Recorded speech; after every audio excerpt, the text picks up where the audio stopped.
While the full details are under wraps, several sources within Parliament hint at tensions boiling over during a closed-door session that reportedly ended with President Ramaphosa injured. So far, no official statement has come from the presidency, but what we do know has already sent the media and public into overdrive. South African politics is no stranger to heated debates, but for insiders, this incident was unlike anything the country has seen in years. According to unconfirmed reports, the clash followed a particularly intense parliamentary debate over alleged government mismanagement and controversial policy shifts. Some members of parliament are said to have accused the president of dodging accountability, which allegedly led to tempers flaring. Eyewitness accounts vary, but one recurring detail is the presence of verbal and physical aggression. Some members claim there was a scuffle involving security officers and elected officials, with Ramaphosa caught in the middle. Others say the president attempted to mediate but was drawn into the chaos himself. What makes this story even more alarming is that President Ramaphosa indeed had to be hospitalized shortly after the incident. No images have been released, no videos, just whispers from anonymous aides and medical staff suggesting the president suffered either a minor concussion or stress-related complications. Could the president have been physically attacked? Was it a health emergency triggered by intense stress?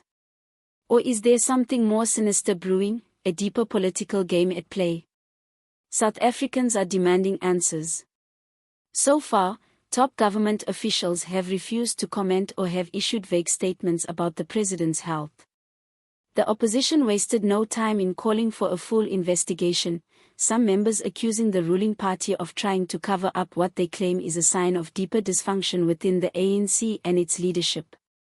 EFF leader Julius Malema tweeted cryptically, "Truth cannot be hidden behind parliament doors forever." Meanwhile, DA spokespersons have asked for surveillance footage from the National Assembly, but the Office of the Speaker has refused to release any materials, citing security protocol. What are they hiding? What really happened in that room?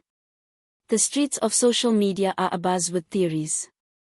Some believe the president was ambushed by political rivals, others are convinced it was staged drama to divert attention from ongoing corruption investigations. A few even say Ramaphosa might have been trying to resign behind closed doors and was met with violent opposition. TikTok, Twitter, and Facebook have exploded with hashtags like #Reposify, #ParliamentBrawl, and #PrayForOsral as thousands of South Africans demand transparency. Meanwhile, journalists are racing to get access to any inside footage, photos, or voice recordings from that fateful session. If the rumors are true, and there was indeed a physical confrontation involving the head of state, this would be an unprecedented event in South African democratic history. This is very serious, raising questions about the stability of leadership, the safety of parliament, and the future of the ANC. And while the president reportedly recovers in an undisclosed medical facility, all eyes are on the South African Police Services, SAPS, Parliament's Ethics Committee, and the Office of the Presidency. Will they come clean, or will this become yet another chapter in the book of buried scandals? One thing is for sure, the silence from officials is only making it worse. President Ramaphosa used to be hailed as a reformer, a businessman president promising to clean up the mess left by years of corruption scandals. But over the past few years, his leadership has more and more been brought into question, particularly with persistent load shedding, economic instability, and allegations that he shields corrupt allies. With this latest incident, many believe his presidency is now hanging by a thread.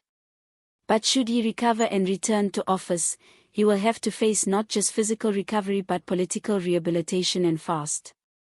Some analysts do think this event could ignite a power struggle within the ANC, pushing some factions to move for early elections or even attempt to remove Ramaphosa from office altogether. The fact that the alleged incident happened within Parliament itself is symbolic. It is a sign not only of conflict but also of collapse. This is a developing story, and anything can happen at any time. Keep checking back with us for exclusive updates, expert breakdowns, and on-the-ground reactions from politicians and the South African public. And don't forget, if you haven't already, subscribe right now. Give this video a like and drop your thoughts down in the comments section. What do you think happened to President Ramaphosa? Is this the start of political unraveling, or is it just another smoke and mirrors game?